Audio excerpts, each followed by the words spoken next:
Hello everyone and welcome to a new episode of Let's Play Forge.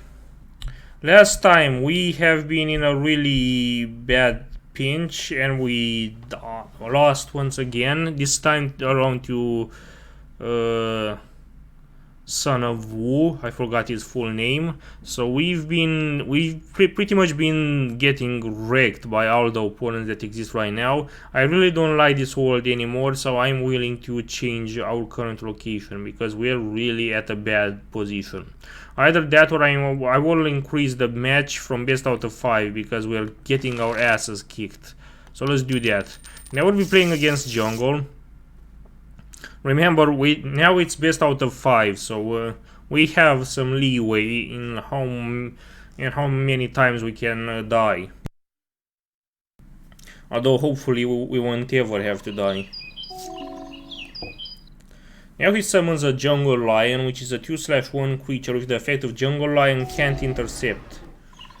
That pretty much fucking sucks.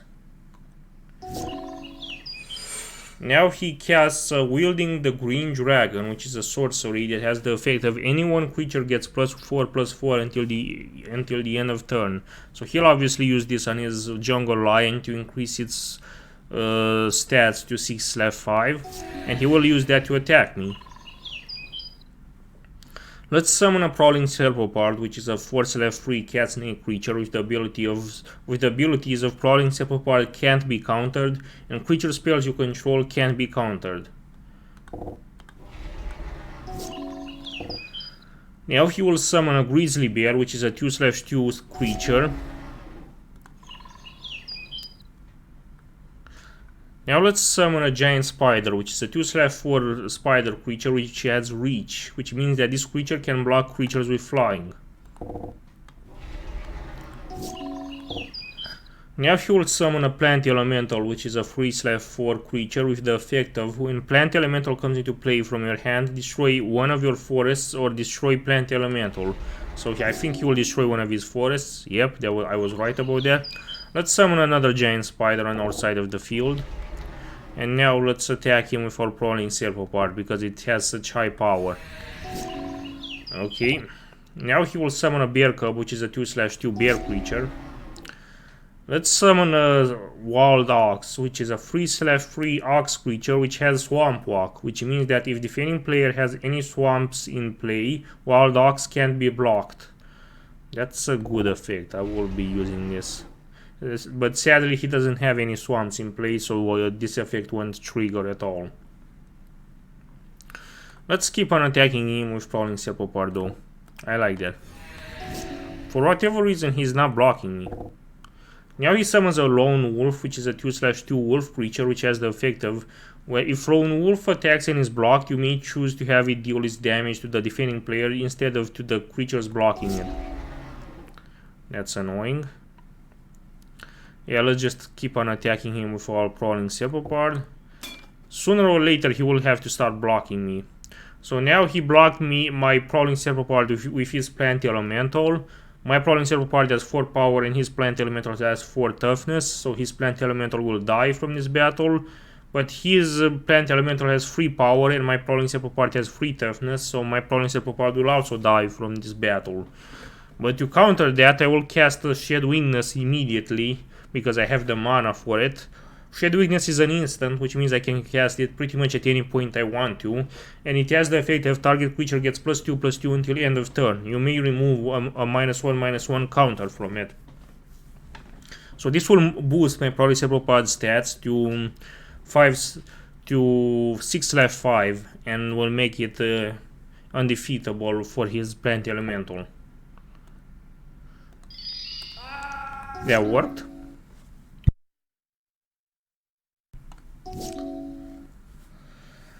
Now, yeah, nothing else to do, so let's keep on attacking him with my Prowling Cephalopard. I'm slowly whittling down his health. Now he summons a Menghuo Barbarian King, which is a 4/4 legend creature, which has the effect of all your other green creatures get +1/+1 as long as Menghuo is in play. So it's like all of his creatures got a +1/+1 counter on them, which is quite sad. Let's summon a Bramblewave Behemoth, which is a 6/6 elemental creature which has trample, which means that this creature can deal excess combat damage to defending player or planeswalker while attacking. Let's use this to our advantage. And now let's attack him with our Prowling Sepulchre. Actually, no, we won't do that. Not yet. Let's cast Riding the Dealer Horse, which is a sorcery which has the effect of any one creature gets +2/+2 and gains horsemanship. So I will want to do this with my giant spider. So that my giant spider now has horsemanship. And now with this I will basically just alpha strike him with everything I have. The giant spider I cast that spell on will be unblockable to him because none of his creatures have horsemanship, so they cannot block my horsemanship giant spider. Bramblewave Behemoth is a bit too strong for him to block. That's Prowling Sepulchre is kind of too strong too. And yeah, we shall see how this plays out. So he blocks my wild ox with his bear cub. He blocks my Prowling Sepulchre with his grizzly bear, my Bramblewave Behemoth with his lone wolf, and my giant spider with his Menghuo barbarian king. Now to prevent his Menghuo barbarian king from killing my giant spider, I will cast another shed weakness on my current giant spider, the one that's getting blocked, to have its stats boosted to 4/6, and that should be enough to survive me who was blocking. Bramblewave Behemoth has trample, so I get to assign the excess combat damage remaining from him attacking lone wolf to the opponent directly, so let's do that. And yeah, we pretty much clear the entire field of his. Now he casts Riding the Dealer Horse, which is a sorcery which has the effect of any one creature gets +2/+2 and gains horsemanship to his jungle lion. Which means that now his jungle lion is unblockable. I will summon a Shepherd Monitor, which is a 6/5 lizard creature, which has some effects that with respect to its cycling, but we don't care about that because we want to summon it, not cycle it. And yeah, let's just alpha strike him, and that's it, we won. Now keep in mind that this is a best out of 5, so this we still have some ways away before we can say that we won, actually. But we will see how long it will take for us to win. So he summons a plant elemental. Okay. So, and he destroyed one of his forest cards because of that. Not much else we can do. Let's finish up. Now he casts Wielding the Green Dragon, which is a sorcery which has and he will give +4/+4 to his plant elemental until the end of turn, which is quite annoying. I still can't do anything because I don't have the necessary mana for that. Now he casts Riding the Dealer Horse to have his plant elemental gain +2/+2 and horsemanship permanently, which is absolutely insanely good. Let's summon a Query Hauler, which is a 4/3 camel creature with the effect of when Query Hauler enters the battlefield, for each kind of counter on target permanent, put another counter of that kind on it or remove one from it. We won't be using this effect though. Now he casts Monstrous Growth on his plant elemental to bring it to 9/10 and until the end of turn. And because plant elemental has horsemanship, I cannot block it with my Query Hauler. So he will do 9 damage to me. I only have 9 life, so I will lose this match. That was quite unfortunate. He had a lot of good cards immediately in his hand that he could use, which kind of sucks for me. So now we have to beat him a couple of times to make up for that. He will summon a Jungle Lion. Let's put in another forest card. We can't do anything yet because we don't have the mana for it. He will attack us with his Jungle Lion, and now he will summon a plant elemental, which will cause him to have to destroy one of his own forest cards. Let's actually we can't do anything just yet, so let's end our turn. He will attack us with both his plant elemental and his jungle lion. He summons a second jungle lion now. Let's summon a giant spider, which is a 2/4 spider creature with reach, which means that this creature can block creatures with flying. He casts wielding the green dragon to have one of his creatures get +4/+4 until the end of turn. And he used that on one of his jungle lions. He will attack me with that jungle lion and I will not block him, because that creature is just too strong. Let's see. I have 5 forest cards, but I can't really use them effectively. So let's use an ambuscade on my giant spider to deal damage to one of his jungle lions. Ambuscade is an instant which has the effect of target creature you control gets +1/+0 until end of turn. It deals damage equal to its power to target creature an opponent controls. So I chose my giant spider to do damage to one of his jungle lions, which is an acceptable thing in my eyes. Now he summons a Grizzly Bear, which is a 2/2 creature.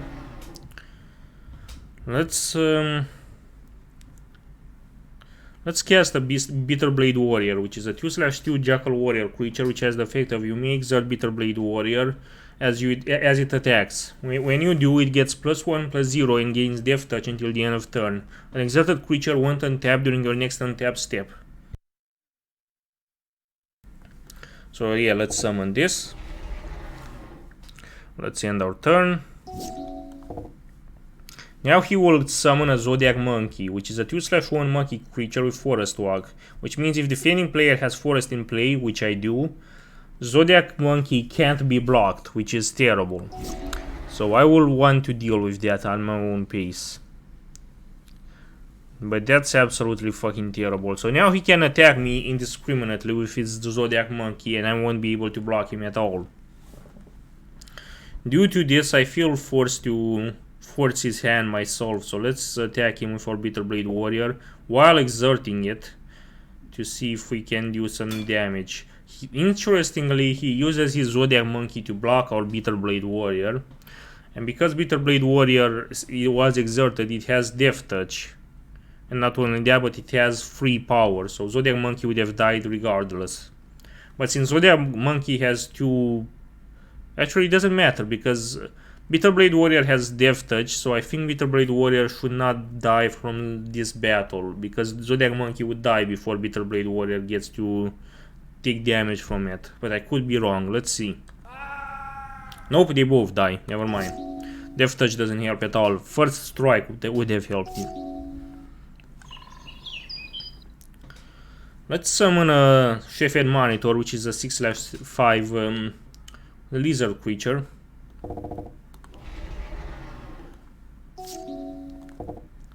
Now he summons another plant elemental. Let's summon Scale Behemoth, which is a 6/7 crocodile creature, which is hexproof, which means that this creature can't be the target of spells or abilities your opponent controls. So let's do that. And now let's just attack him for Shepherd Monitor. He will block me with both his plant elementals, so I'll just assign the battle damage to them kind of equally. Now they were strong enough together to destroy my Scale Behemoth, but not my Scale Behemoth, but my, what was it called? My Shepherd Monitor, but you know, it is what it is. Let's cast Ambuscade again to have our Scale Behemoth do damage to his plant elemental. And now let's just attack him for Scale Behemoth.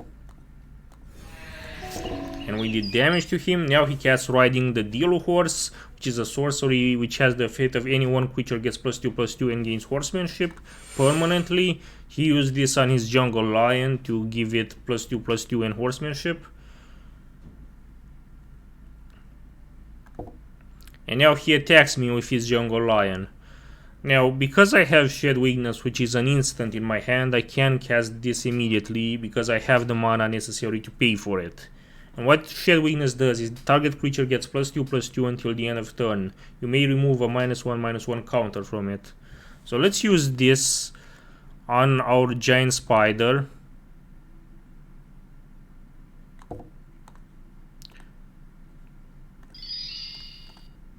Wait, why can't I? Oh fuck! I missed my chance. I should have blocked him beforehand, but that was a bad mistake from my hand.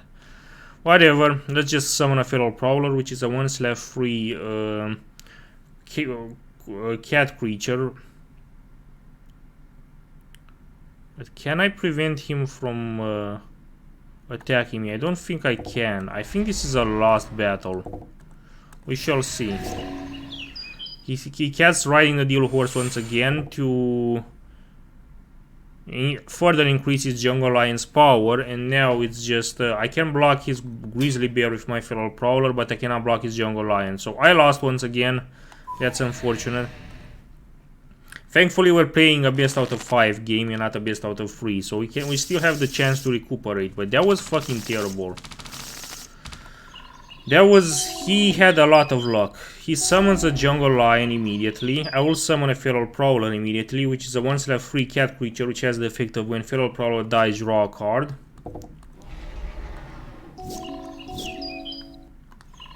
And now we'll just keep on stacking mana as much as possible. Now he summons a Lone Wolf, which is a 2/2 wolf creature, with the effect of if Lone Wolf attacks and is blocked, you may choose to have it deal its damage to the defending player instead of the creatures blocking it. Interesting.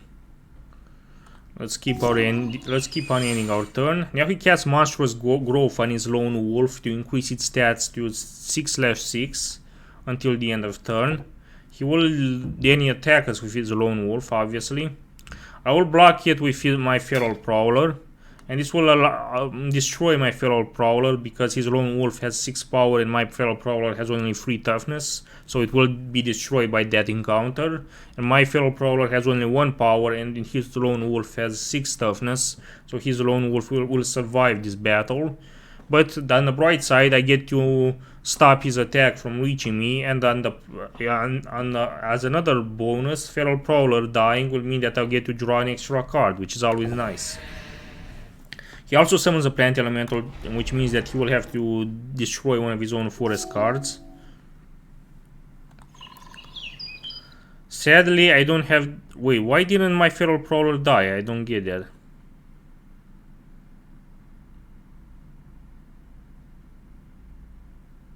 I would have expected my Feral Prowler to die. Ah, his Feral Prowler only did... Wait. Ah, I see. Because of Lone Wolf's effect, he decided to transfer... Even though I was blocking him with my Feral Prowler, he decided to transfer the damage that Lone Wolf would normally have done to Feral Prowler due to Feral Prowler blocking it to me directly. So I was the one that took damage instead of Feral Prowler, and because of this, Feral Prowler didn't die. But I was the one that took my damage to my own life points, which is quite an annoying effect, honestly. But whatever. Now he attacks me with his Plant Elemental. I will block him with my Feral Prowler, and this time Feral Prowler will die for sure. And I get to draw an extra card. And now he summons a second Lone Wolf. Let's summon a Chef Monitor now.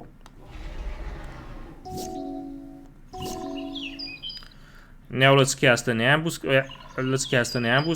Actually, no, let's summon a Sifter Worm, which is a 7/7 worm creature which has trample, and with the effect of when Sifter Worm enters the battlefield, scry free, then reveal the top card of your library. You gain life equal to that card's converted mana cost.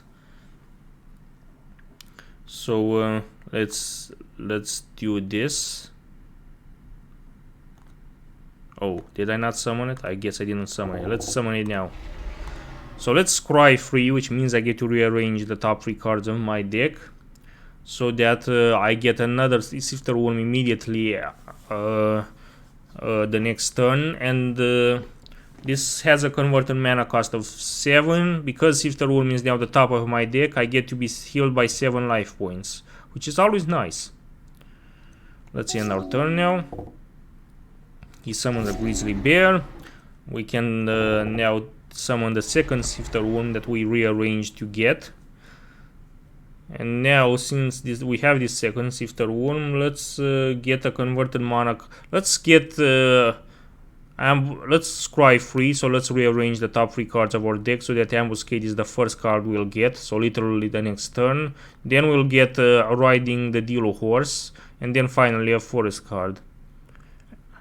Actually, I don't need any more forest cards. Let's take this forest card and push it into the back of our deck. So let's do it like that.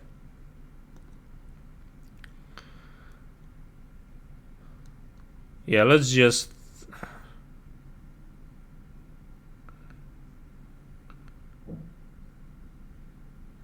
Actually, no, let's not do anything just yet. Let's just end our turn. He summons another plant elemental, which is quite sad. Now it's about time we have some fun. We have the mana necessary to play around a bit. Let's use one Ambuscade to have our Shepherd Monitor destroy his one of his plant elementals. Let's use another Ambuscade to have a Sifter Worm destroy another one of his plant elementals. And now let's cast Riding the Dilo Horse to have one of our Sifter Worms get +2/+2 and Horsemanship until the end of... I don't have the mana for that, never mind. Now let's just Alpha Strike him. He will block my Shepherd Monitor with his Grizzly Bear, but that won't do him much good. Yeah, I pretty much just destroyed him.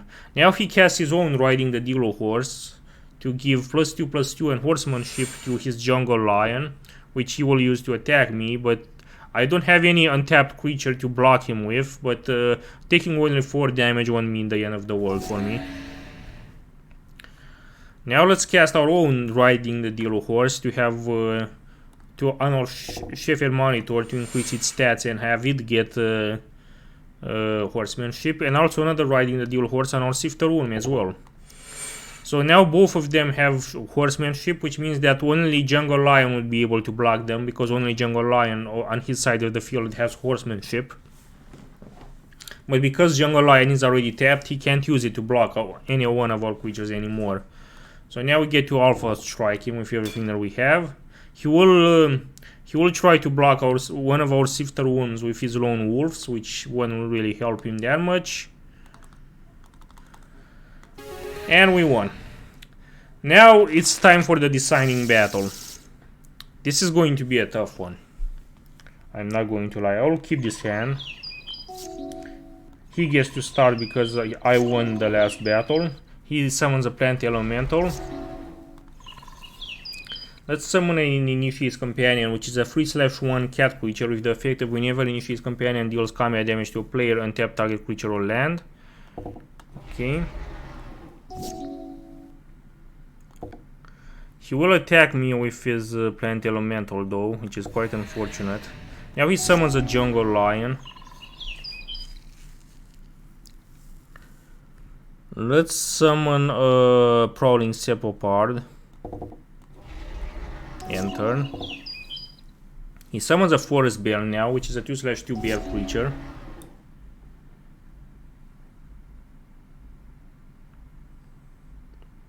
Let's summon a Bitterblade Warrior, which is a 2/2 Jackal Warrior creature.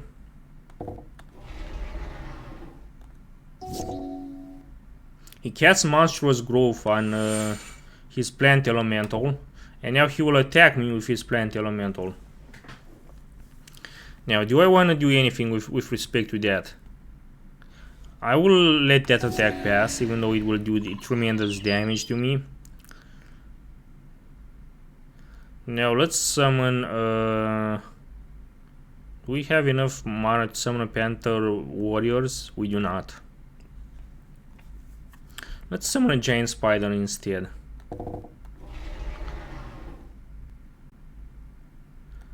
And now let's just attack him with our Bitterblade Warrior while exerting it, to have it gain Death Touch. He will block my Bitterblade Warrior with his Forest Bear.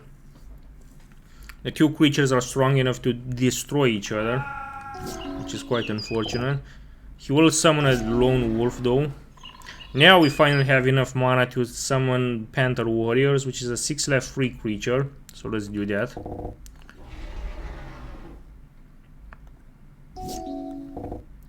He will summon a second Lone Wolf though. Let's summon a giant spider once again. And now let's just attack him with our Panther Warriors. And also with our Prowling Sepulchre, why not? He will block my Panther Warriors with his Plant Elemental, which is enough to destroy my Panther Warriors.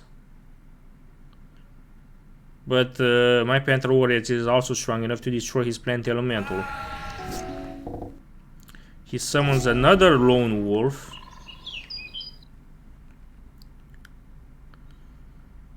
Let's cast Riding the Dealer Horse on Prowling Sepulchre to give it +2/+2 and also gain Horsemanship so that it's unblockable by him. So let's attack him with our Prowling Sepulchre. He will summon a Grizzly Bear. I will summon a Scale Behemoth, which is a 6/7 crocodile creature, which is hexproof. And now I'll attack him once again with my Prowling Sepulchre. He cannot block it because he doesn't have any creatures with Horsemanship, which is quite unfortunate for him. I finally get to Alpha Strike him with everything that I have. He will block me with pretty much almost everything that he has except for his Jungle Lion for whatever reason. Because Jungle Lion cannot intercept, right? So all of these other creatures can intercept, and because of this he will use them to block all of my attacking creatures, but that won't do him much good. We won. Let's grab a card from the starter 1999 deck. So we finally won a Grizzly Bear, a Ransack, and some other cards. So it was about time that we managed to do anything significant. None of these cards look like they're up my alley though.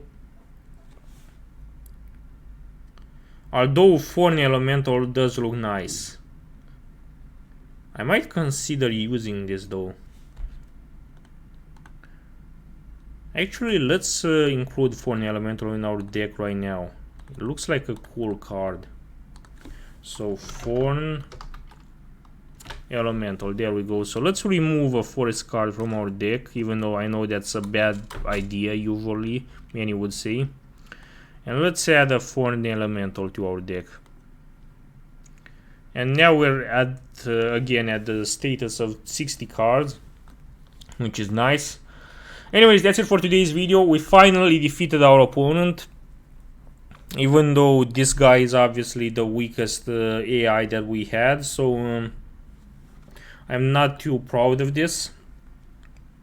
The jungle has the weakest deck out of all the opponents we could be playing as, even though it's classified as a very hard opponent. Imperial Court, Ambition, and the others are far more difficult in my opinion. But anyways, a victory is still a victory, and at least I got mine, so I won't complain too much. Anyways, that's it for today's video. Thank you very much for watching. If you want to get in touch with me, I have a Mastodon account as well as a Matrix room that you can join, details of which you can find in the description of this video. And in the meantime, thank you very much for watching, and see you next time.